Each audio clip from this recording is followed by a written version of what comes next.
Bonsoir Harry, bienvenue sur Télé Djibouti dans cette nouvelle édition de 22h. Tout de suite, voici les titres. Le chef de l'État a présidé aujourd'hui le lancement des normes standards des institutions financières islamiques. Et le président reçoit les lettres de créance de 4 nouveaux ambassadeurs.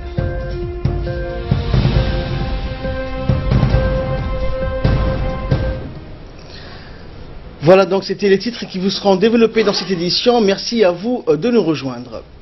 Une conférence portant sur la présentation des normes et règles de procédure régissant le fonctionnement des institutions et banques islamiques s'est tenue aujourd'hui au Djibouti Palace Kempinski. La suite avec Mohamed Issa. Aujourd'hui, ici, à l'hôtel Kempinski Hotel, s'ouvre la cérémonie de lancement de la charia, des normes régissant la charia de banque islamique en matière d'investissement et de financement de banques islamiques de la place.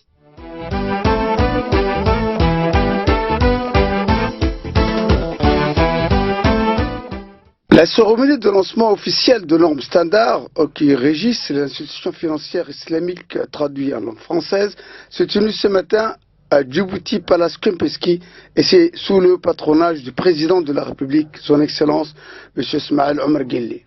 Accueilli à son arrivée par le Premier ministre, le président de l'Assemblée ainsi que l'ensemble des membres du gouvernement, le chef de l'État s'est rendu ensuite directement dans la salle de conférence où a lieu la cérémonie de lancement du texte intégral de normes charaïques pour les institutions financières islamiques daté d'avril 2017.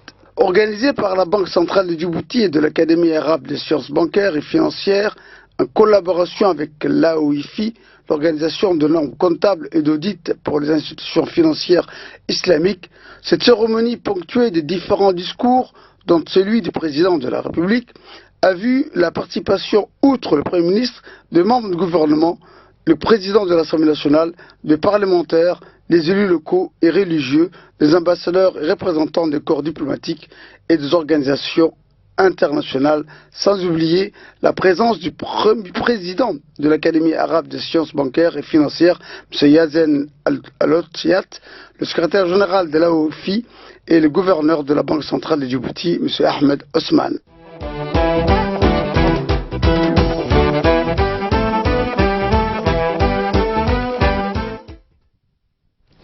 Entamant la série des interventions, je propose d'écouter d'abord le mot du représentant des banques islamiques. L'Académie arabe des sciences financières et bancaires est une institution, a-t-il dit, qui fonctionne dans le cadre du système de l'action arabe commune et adhère aux stratégies et aux orientations du secrétariat général de la Ligue des États arabes.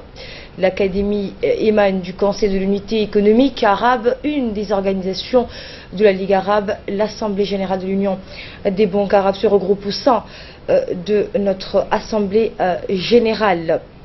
Le représentant des banques islamiques a indiqué que l'Académie arabe des sciences financières et bancaires a été fondée en 1988 et son siège se trouve à Amman, en Jordanie.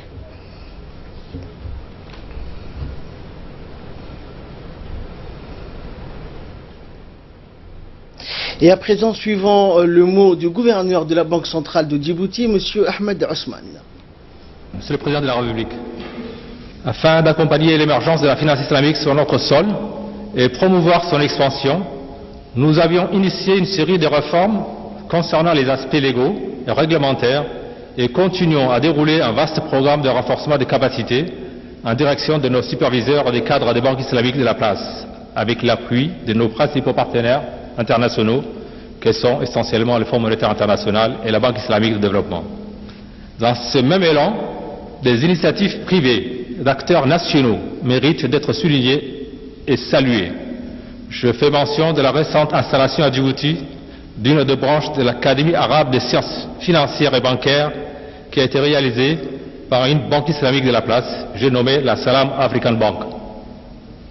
Chers participants, la cérémonie qui nous réunit aujourd'hui, relative au lancement des standards de la charia traduit en français, est le choix de Djibouti, un des plus petits pays États francophones par la taille de la population, comme lieu de diffusion est pour nous une reconnaissance et une consécration du chemin parcouru et des progrès réalisés dans les domaines de la finance islamique. Le président de la République, Ismaël Omar Guelleh, a rappelé de son côté que les banques et institutions financières islamiques remplissent un rôle de plus en plus important dans le développement de notre pays. Écoutons les propos du président Guelleh. Alhamdulillah, salatu wassalamu ala rasulillah, Sayyidina wa Habibina Muhammadin sallallahu alayhi wa sallam. Honorables invités, mesdames et messieurs, la République de Djibouti est honorée d'abriter une fois de plus un événement international majeur ayant trait au développement de la finance islamique sur nos terres africaines à la suite du désormais traditionnel sommet annuel des banques islamiques. C'est donc à nouveau pour moi une fierté et un réel plaisir que d'assister parmi vous à cette cérémonie d'ouverture des travaux de traduction en français des normes standards de la charia qui régissent les institutions financières islamiques. Cependant, avant d'entamer mon propos, j'aimerais d'abord saluer les initiateurs et les porteurs de ce projet d'importance que sont l'Académie arabe des sciences financières et bancaires, l'Organisation pour la comptabilité et l'audit des institutions financières islamiques et la Salam African Bank de Djibouti. Je leur adresse mes plus vifs remerciements et souhaite la bienvenue à leurs éminents représentants présents parmi nous. Je ne saurais en outre passer sous silence les contributions des nombreux artisans et experts ainsi qu'aux institutions internationales qui nous accompagnent depuis les débuts dans notre processus de développement de la finance islamique. J'ai nommé sans être exhaustif la Banque islamique de développement, le Fonds monétaire international, l'IFSB, la CIBAFI et tant d'autres. Le développement spectaculaire de la finance islamique à travers le monde et son immense potentiel, encore inexploré, nous remplit d'espoir, certains quant à nos objectifs de développement rapide et durable. En effet, notre pays, compte tenu de ses atouts naturels et de ses avantages comparatifs, a fait le pari de miser sur son secteur financier pour soutenir son essor et son développement. Dans cette vision stratégique, notre ambition est de devenir un hub financier à vocation internationale. Pour atteindre cet objectif, nous devions diriger un secteur financier dynamique, diversifié, sain, solide et viable. Ainsi, les importantes réformes que nous avons menées au cours de cette dernière décennie, aussi bien sur le plan de l'amélioration de l'environnement des affaires qu'au niveau de la réglementation financière avec l'adoption des normes et des meilleures pratiques internationales, ont commencé à porter leurs fruits. Aujourd'hui, notre secteur financier est en pleine croissance.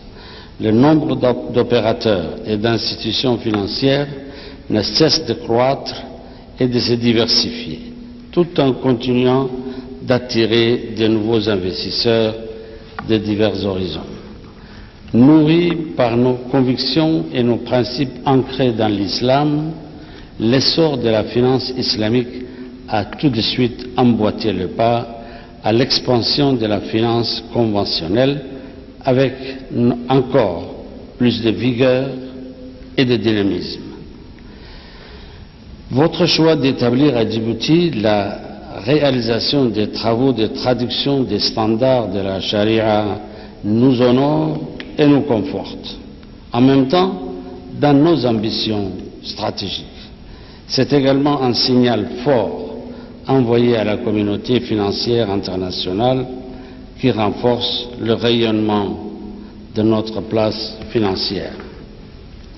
Le projet que vous portez et qui nous réunit aujourd'hui concernant la traduction en langue française des normes standard de la charia est d'une grande importance.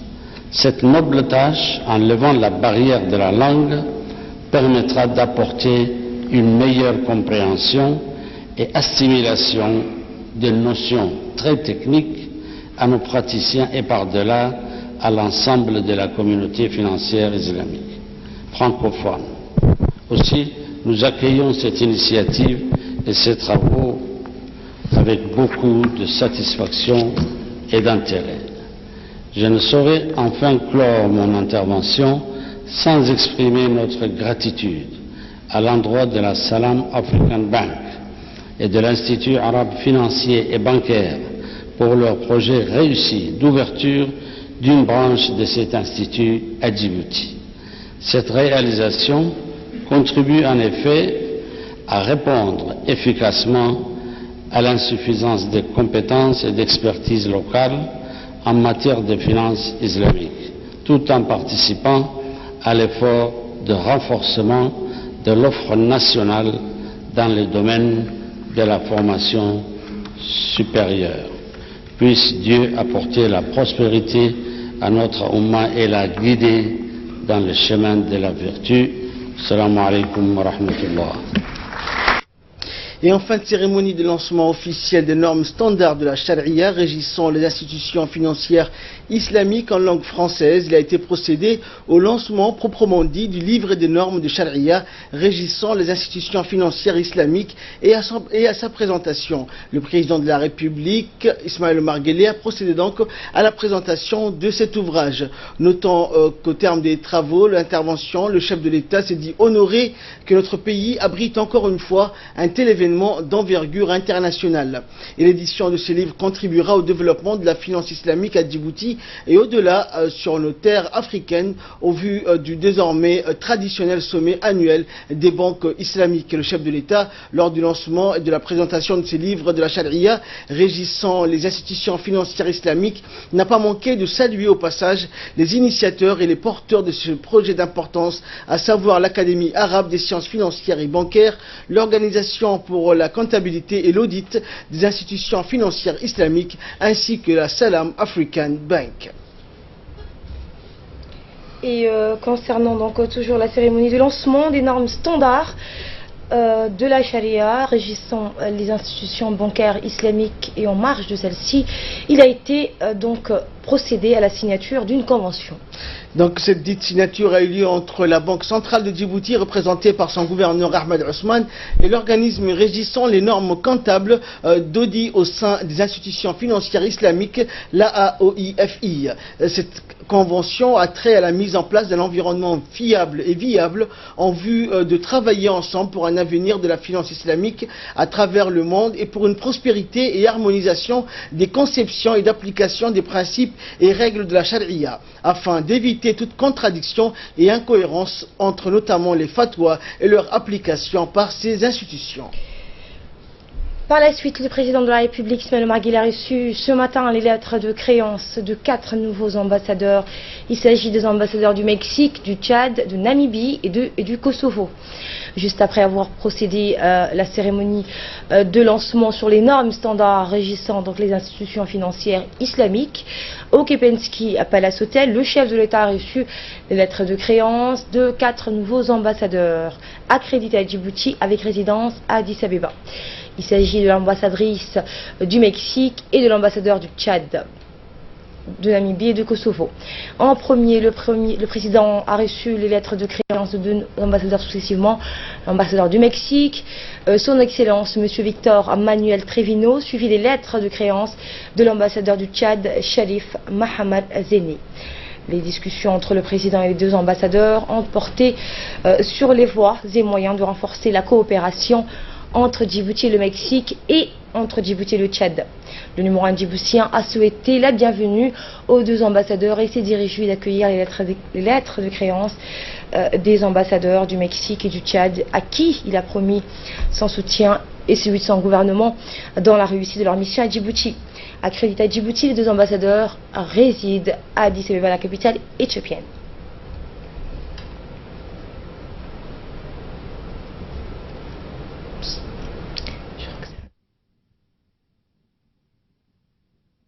Président de la République, j'ai l'insigne honneur de vous remettre les lettres de créance par lesquelles Son Excellence M. Idriss Déby Itno, Président de la République du Tchad, chef de l'État, vous prie de m'accueillir comme ambassadeur du Tchad en République de Djibouti avec résidence à Addis Abeba.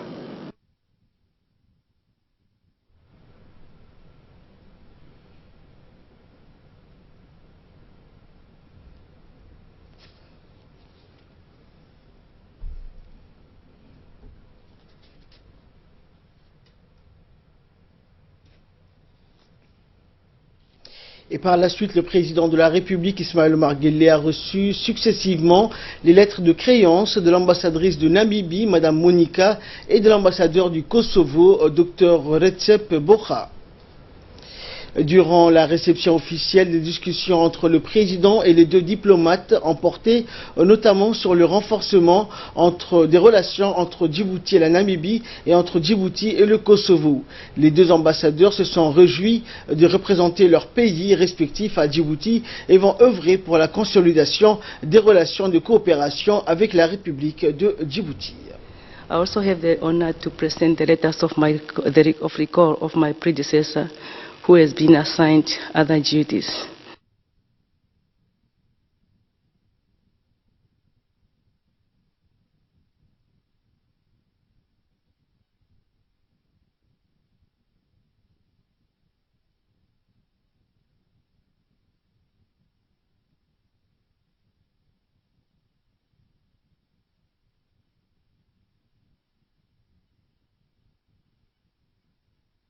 فخامة الرئيس، أنا سعيد اليوم لأقف توطيدي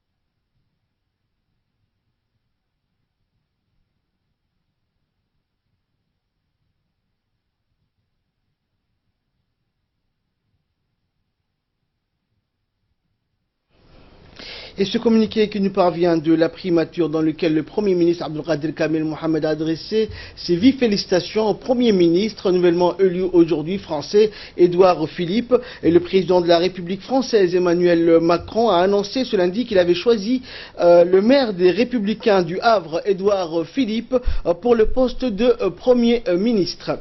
Et suite à cette information, et en ce jour votre nomination a indiqué le Premier ministre au poste de Premier ministre de la France me fait l'honneur et l'immense plaisir, a dit le Premier ministre djiboutien Abdelkader Kamel Mohamed, de vous transmettre mes chaleureuses félicitations. Je forme pour vous, a indiqué le Premier ministre, et pour toute l'équipe que vous serez amené à diriger, tous mes vœux et succès et de réussite. Soyez assuré aussi, Monsieur le Premier ministre, que vous trouverez auprès du gouvernement de Djibouti tout le concours nécessaire au renforcement des relations d'amitié et de coopération qui caractérisent les liens privilégiés entre nos deux pays et nos deux peuples. Fin de citation. Également dans l'actualité, dans le cadre de la coopération qui nous lie avec la France en matière de l'hydrographie et de l'océanographie à travers un arrangement administratif signé en 2006, le ministre de l'Équipement et des Transports est à Brest pour une visite de travail auprès des services hydrographiques et océanographiques. Le ministre est accompagné pour cet important déplacement par des hommes du métier, en l'occurrence Aden Ahmed Doualé, conseiller spécial du président de la République et ancien directeur général du port, du commandant du port Mohamed Moussa Abrar, ainsi que du directeur des affaires maritimes et coordinateur national de CHOM pour Djibouti, Ali Mirah Shehem Daoud. Cette visite a été en deux étapes. La première a été marquée par une première réunion très fructueuse que le ministre et sa délégation ont eue à Paris avec le directeur général de Chom, où il a été l'occasion pour la partie djiboutienne de présenter le développement du secteur portuaire de Djibouti et la nécessité de toilettage du document cadre de coopération en prenant en compte des nouveaux aspects tels que la formation ou l'assistance technique. La deuxième étape a été essentiellement dédiée à des visites dans le cœur même de l'institution à Brest. Le ministre s'est dit satisfait de cette concertation avec la direction générale de Chom, où on s'est accordé à la consolidation et au renforcement de la coopération existante à travers une révision de l'arrangement administratif en élargissant ses dispositions de coopération, notamment dans le domaine de la formation du métier d'hydrographe, de cartographe marine. À titre d'information, a-t-il dit, le ministre des Transports, pour une nation côtière comme la nôtre, notre pays n'en dispose d'aucun hydrographe ou d'autres de ces métiers. Il en est temps d'en avoir.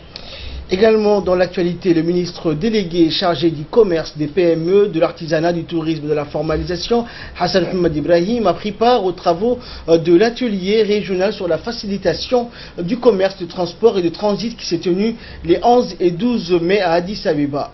L'événement organisé avec le concours des partenaires techniques que sont le CNUSED et le cadre intégré renforcé était intitulé « Mise en œuvre conjointe de la matrice d'action sur le transit, le transport et la facilitation du commerce ». L'objectif principal de ce séminaire de haut niveau est de doter le corridor de Djibouti d'un mécanisme de gestion efficiente qui permettra à terme de répondre efficacement à toute difficulté et défis liés à l'usage du corridor. En effet, les sessions qui ont composé le séminaire ont porté sur 3 thématiques principales: les procédures de dédouanement des marchandises sur le corridor, les services de transport et les infrastructures de transport sur les corridors, et enfin la structure régionale de gestion du corridor.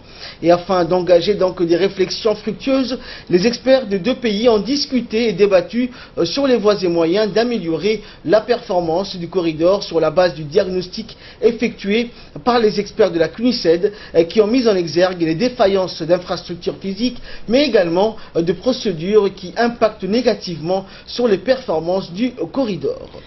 Et retour à Djibouti, une grande cérémonie présidée par le ministre de la Défense chargé des relations avec le Parlement, M. Ali Hassan Bahdan, s'est tenue ce matin au camp de formation et de cohésion de l'armée nationale au camp dit Mariama. Le drapeau national a tout d'abord été hissé et à l'arrivée du ministre, une revue des troupes avec le général Zakaria Cheikh Ibrahim a été faite en compagnie du commandant des troupes, le lieutenant-colonel Dahir Hassan Abadid. Cette cérémonie haute en couleur a vu la participation de beaucoup d'officiels, tels que le préfet de la région d'Arta et son président du conseil régional.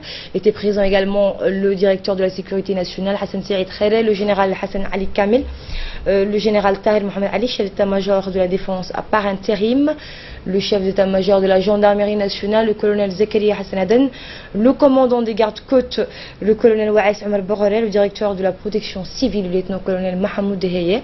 La cérémonie de ce jour a marqué la fin d'un stage de 5 mois pour les recrues de l'armée djiboutienne d'un effectif d'environ 1400 personnes, hommes et femmes.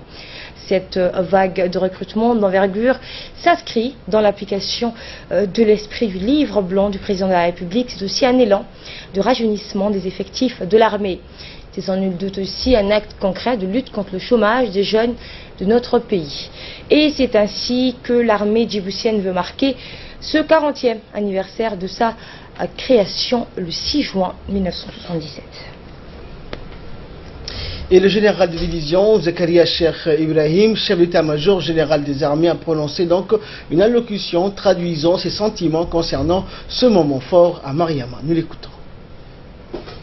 Cette cérémonie à laquelle vous avez bien voulu assister aujourd'hui marque la fin des formations d'une promotion des jeunes requis d'un effectif près de 1400 personnels qui s'est déroulé dans divers centres d'instruction, Tajoura, Dekel, Ali Sabiye, Hol, Artawa. Je tiens à féliciter au passage les responsables et les personnels de ces corps qui n'ont pas cessé de ménager leurs efforts pour la réussite de cette formation, malgré leurs moyens limités. Ce recrutement permettra de renforcer les effectifs des forces armées djiboutiennes, diminuer par le déploiement de près de 3 000 hommes en Somalie dans le cadre de la mission. Elle complétera les besoins en personnel de relève au rythme soutenu dans nos contingents en mission en Somalie. Ce recrutement contribuera également au rajeunissement des effectifs en personnel de l'armée djiboutienne. Il est aussi conforme aux directives de l'IFRE-Plan sur les stratégies nationales de défense et de sécurité et participe activement à la politique nationale de lutte contre le chômage et la précarité. Soldats, vous serez très prochainement affectés dans un corps de troupes. Vous serez accueillis et guidés par vos anciens dans vos premiers pas. Vous serez donc bientôt confrontés à la réalité. En cette période, les impératifs sont nombreux, notamment la préparation des festivités du 40e anniversaire de notre indépendance qui se font avec la date commémorative de la création des forces armées djiboutiennes le 6 juin 1977. Pour ne citer qu'un exemple, l'armée offre des métiers et des responsabilités, mais sachez que le cœur des métiers dans les armées, c'est le combat. Major général des armées, le général de division, Zakaria Cheikh Ibrahim, a réitéré, en poursuivant son intervention, sa confiance dans toutes les unités des forces armées djiboutiennes. Réécoutons le chef d'état-major des forces armées. On a tout d'abord militaire avant d'être spécialisé. Avant d'être spécialiste. Par conséquent, vous êtes d'après ça prêts à servir à tout temps et à tout lieu du territoire national et à l'étranger. En parlant de l'extérieur, nos pensées les plus profondes font à ce moment à nos hommes et femmes engagés sur le théâtre d'opérations somaliennes, ainsi qu'aux familles de nos soldats tombés au champ d'honneur. Soldats, vous avez décidé de vous engager. Vous appartenez désormais à la grande famille militaire. Vous avez été mis en citation durant 4 mois. À cet effet, vous avez subi des privations, des souffrances et éloignement de vos familles. Je tiens à saluer le courage, le sérieux et la volonté dont vous avez fait, bref, durant la formation initiale. En retour, vous avez appris des connaissances militaires, mesuré et repoussé vos limites et acquis de nouveaux principes. C'est important de défendre la valeur de la République, d'aider les populations sur le territoire national, mais aussi à l'extérieur. En somme, vous venez de prendre la place dans un milieu où l'esprit d'équipe et les camaraderies sont plus développés qu'ailleurs et je vous en félicite. Soldats, soyez forts, justes et fiers de l'uniforme que vous portez. Soyez conscients de l'engagement moral et des responsabilités que le République a placé en vous pour le succès de nos armes. Je souhaite tout à chacun de trouver son bonheur, son épanouissement au sein de notre noble institution. Sachez que parmi vous se trouve sans aucun doute le chef de l'armée de demain. Enfin, gardez toujours à l'esprit les valeurs portées par le mot suivant, riche de sens, continue dans notre défi national. Inquiétons, mednimo, al-wahda, unité. Bon courage pour la suite de votre carrière.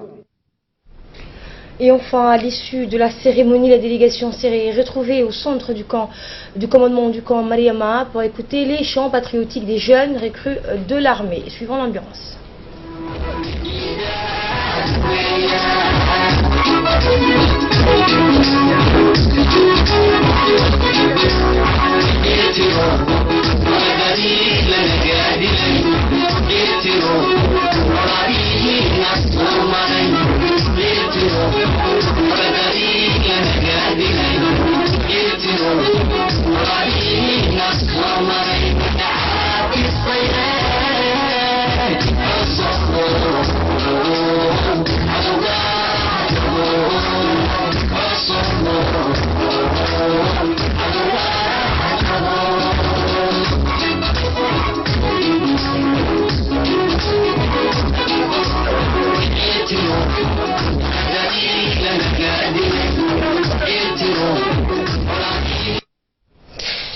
Et enfin, pour clore l'actualité nationale, page nécrologie, l'ambassadeur du Soudan, Ahmed Ali Barré, adresse ses sincères et profondes condoléances à la famille et proches du feu colonel Saïd Ali Omar, qui a été rappelé à Dieu samedi.